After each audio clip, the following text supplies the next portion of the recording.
Hello दोस्तों, आप सभी लोगों का स्वागत है आपके अपने चैनल एग्ज़ाम तरंग पर। दोस्तों, चैनल पर जो उत्तर प्रदेश राजस्व लेखपाल परीक्षा 2022 के सामान्य अध्ययन के प्रैक्टिस सेट हल कराए जा रहे हैं, तो उसी कड़ी में ये सामान्य अध्ययन का प्रैक्टिस सेट नंबर 4 है। तो आइए देखते हैं प्रश्नों को। तो पहला प्रश्न है, संविधान के किस अनुच्छेद के अंतर्गत राज्य 6 वर्ष से 14 वर्ष तक के बच्चों को निःशुल्क व अनिवार्य शिक्षा प्रदान करेगा? तो इसका सही जवाब है ऑप्शन नंबर बी, अनुच्छेद 21A। और ये 86वां संविधान संशोधन 2002 में जोड़ा गया था कि राज्य 6 वर्ष से 14 वर्ष तक के बच्चों को निःशुल्क व अनिवार्य शिक्षा प्रदान करेगा। और ये अनुच्छेद 29 है, ये शिक्षा एवं संस्कृति जो हमारा मौलिक अधिकार है उसी के अंतर्गत अल्पसंख्यकों के हितों को लेकर है। चलते हैं अगले प्रश्न पर। राष्ट्रपति को क्षमादान शक्ति के अंतर्गत दंड की प्रकृति में परिवर्तन किए बिना दंड की मात्रा को कम करना क्या कहलाता है? यह कहलाता है ऑप्शन नंबर बी, परिहार। इसका मतलब है कि प्रकृति में परिवर्तन किए बिना दंड की मात्रा को कम करना, यानी अगर किसी को 2 वर्ष का कठोर कारावास है तो उसको 1 वर्ष का कठोर कारावास, यानी कि उसकी प्रकृति वही रहेगी कठोर कारावास, लेकिन उसका जो समय है वो कम कर दिया गया है।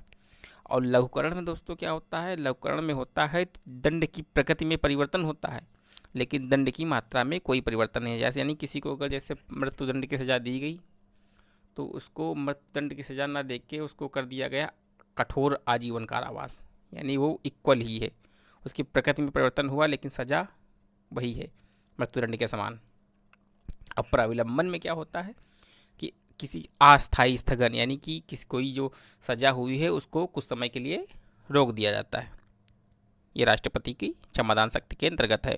और जो ये विराम है तो ये विशेष परिस्थितियों में ऐसे किसी गर्भवती स्त्री या कोई विकलांग व्यक्ति है तो उसकी सजा की मात्रा को कम करना, तो ये विराम है। तो इसका सही जवाब है बी। चलते हैं अगले प्रश्न पर। जैन धर्म में संलेखना से क्या तात्पर्य है? मोक्ष के लिए वस्त्र त्यागना, ग्रह त्याग करना, कैवल्य की प्राप्ति, उपवास द्वारा शरीर त्यागना। तो इसका सही जवाब है ऑप्शन नंबर डी, उपवास द्वारा। और कैवल्य जो है ये मोक्ष प्राप्ति, मोक्ष की प्राप्ति है कैवल्य। और जो ये मोक्ष के लिए वस्त्र त्यागना, तो जैन धर्म के 2 संप्रदाय हैं, श्वेतांबर, दिगंबर। तो ये दिगंबर संप्रदाय का है कि मोक्ष के लिए वस्त्र त्यागना आवश्यक है। चलते हैं अगले प्रश्न। डॉक्टर भीमराव अंबेडकर पश्चिम बिहार किस जनपद में स्थित है? तो ये स्थित है Pratapgarh, option number C, Pratapgarh Kunda में।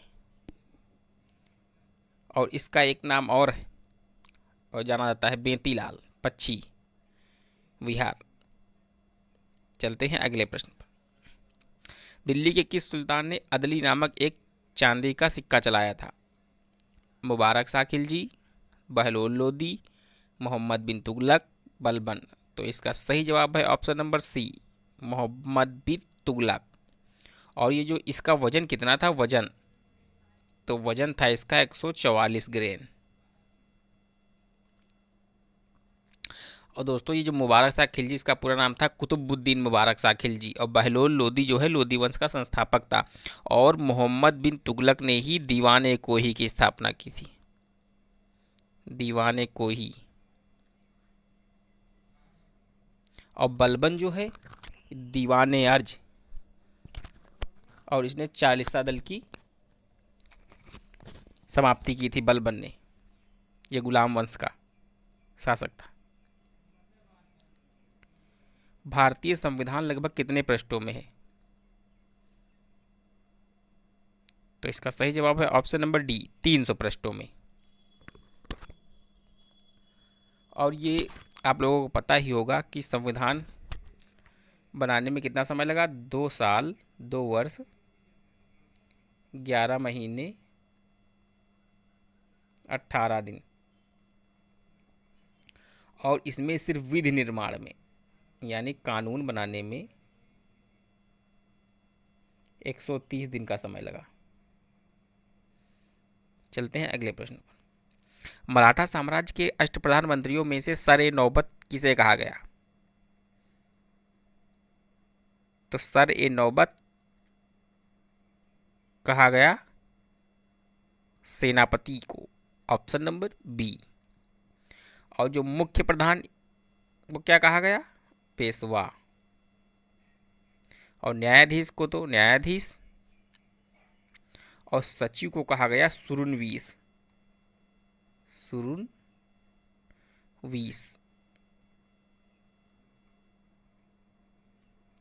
ऑप्शन नंबर, तो इसका सही जवाब ऑप्शन नंबर बी, सेनापति।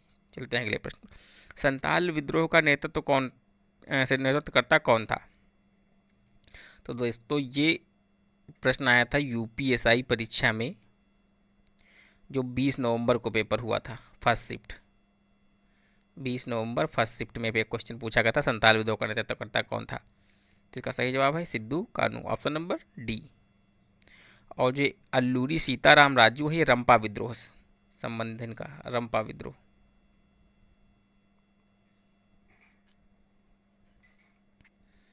और जो सेवाराम, इनका संबंध है भील विद्रोह से।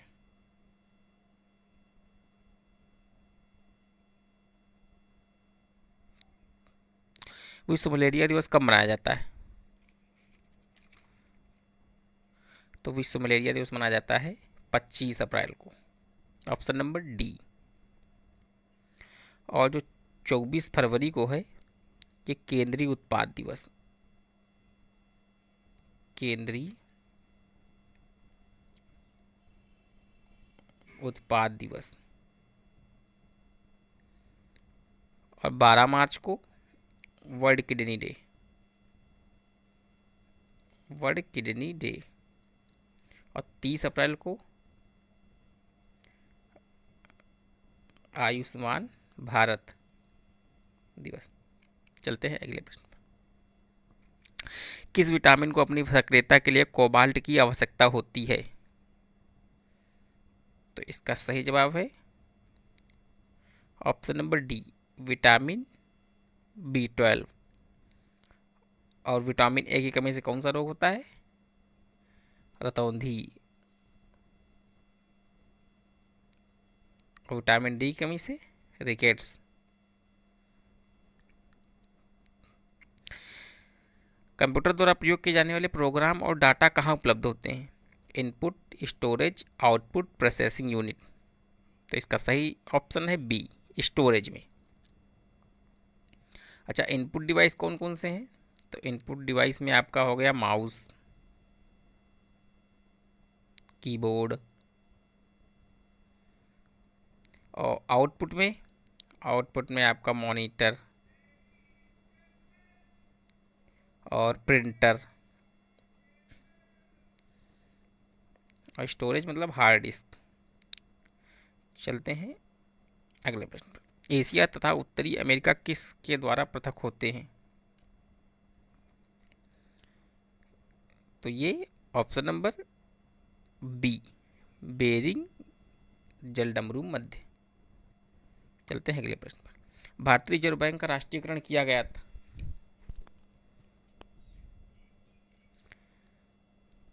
तो ये किया गया था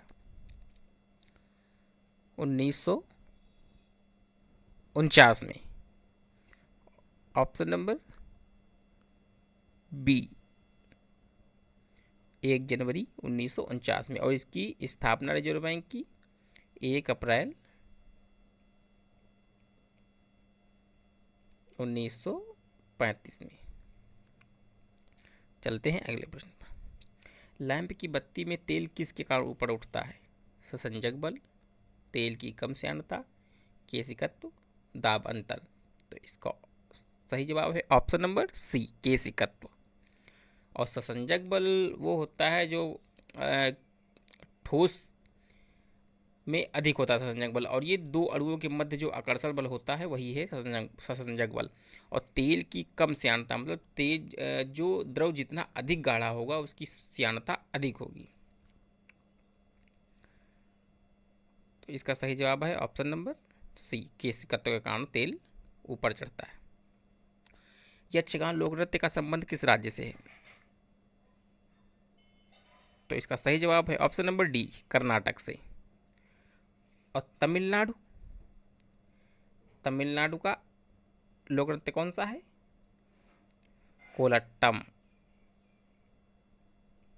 कोलट्टम, कूमी। और आंध्र प्रदेश का कुचिपुड़ी, ये बहुत बार पूछा गया है, कुचिपुड़ी। ओट्टम।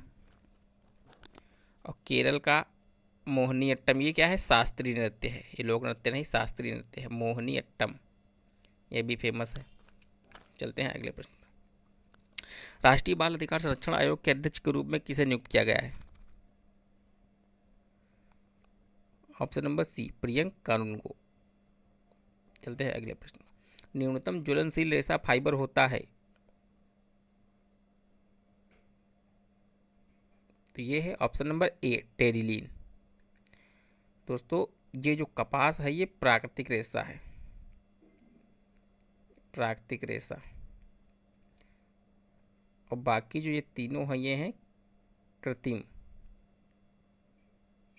सिंथेटिक, कृत्रिम रेशा, ये दोनों, और वो टेरिलीन। चलते हैं अगले प्रश्न।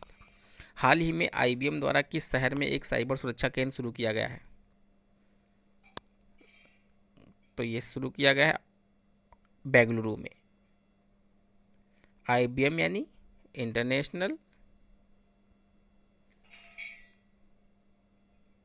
International business machine corporation.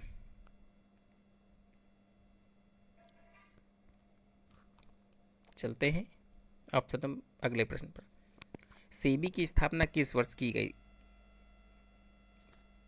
तो दोस्तों इसकी स्थापना की गई थी 1992 में, 30 जनवरी 1992 में इसको वैधानिक अध्यादेश द्वारा वैधानिक दर्जा दिया गया था। आगे चलते हैं अगले प्रश्न पर। मदन सागर झील उत्तर प्रदेश के किस जिले में स्थित है? तो ये स्थित है ऑप्शन नंबर ए, महोबा में। चलते हैं अगले प्रश्न पर। स्टाफ सिलेक्शन कमीशन SSC के नए अध्यक्ष के रूप में किसे नियुक्त किया गया है? नगेना सिन्हा, पंकज कुमार, S कुमार, ब्रजराज शर्मा। तो इसका सही जवाब है option number C, S Kumar. और पूर्व कौन थे? ब्रजराज शर्मा। रामसर समझौते द्वारा किस वन्यजीव अभ्यारण्य को फरवरी 2022 में रामसर स्थल घोषित किया गया है? तो पहली बात तो रामसर शहर कहाँ है? यह है ईरान में। और जो ये बखीरा वन्यजीव अभ्यारण्य और खिजड़िया वन्यजीव अभ्यारण्य, रानीपुर वन्यजीव अभ्यारण्य, तो इसका सही जवाब है ऑप्शन नंबर डी, A और B दोनों, इनको दोनों को रामसर स्थल घोषित किया गया है। और ये जो बखीरा वन्यजीव विहार है ये कहाँ है? संत कबीर नगर UP। और जो खिजड़िया वन्यजीव अभ्यारण्य है ये है गुजरात में। तो आप लोगों से परीक्षा में ये भी पूछा जा सकता है कि खिजड़िया वन्यजीव अभ्यारण्य कहाँ पे है, स्थित है।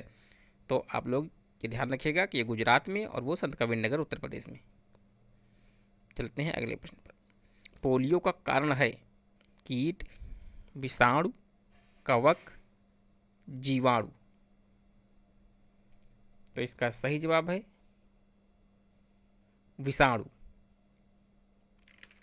जो पोलियो है वो विषाणु के कारण होता है, ऑप्शन नंबर B। और जो ये जीवाणु है इससे कौन से रोग होते हैं? तो आपका जैसे निमोनिया हो गया, TB हो गया, टाइफाइड हो गया, यानी कि इसे निमोनिया हो गया, टाइफाइड हो गया, TB क्षय रोग हो गया, ट्यूबरकुलोसिस। और ये कवक से आपके दाद, गंजापन, ये कवक से। और विषाणु से जो आपका अभी लेटेस्ट कोविड-19, ये भी एक वायरस है। एड्स, ये सब विषाणु से। चलते हैं अगले प्रश्न पर। चौरसिया नृत्य उत्तर प्रदेश के किस जिले से संबंधित है? तो चौरसिया नृत्य का संबंध है जौनपुर से, ऑप्शन नंबर ए। और सोनभद्र, कर्मा। चलते हैं अगले प्रश्न। खातिमा शक्ति केंद्र उत्तर प्रदेश के किस नहर पर स्थित है? तो ये स्थित है ऑप्शन नंबर बी, शारदा नहर पर। और जो ये ऊपरी गंगा नहर है,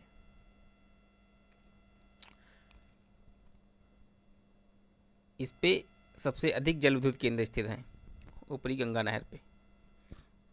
तो ये रहे सामान्य अध्ययन के प्रैक्टिस के 25 प्रश्न। तो आशा है कि आप लोगों को ये उपयोगी साबित होंगे। तो चैनल को लाइक, शेयर एंड सब्सक्राइब अवश्य कीजिए। और चैनल से जुड़े रहने के लिए धन्यवाद। मिलते हैं अगले वीडियो में।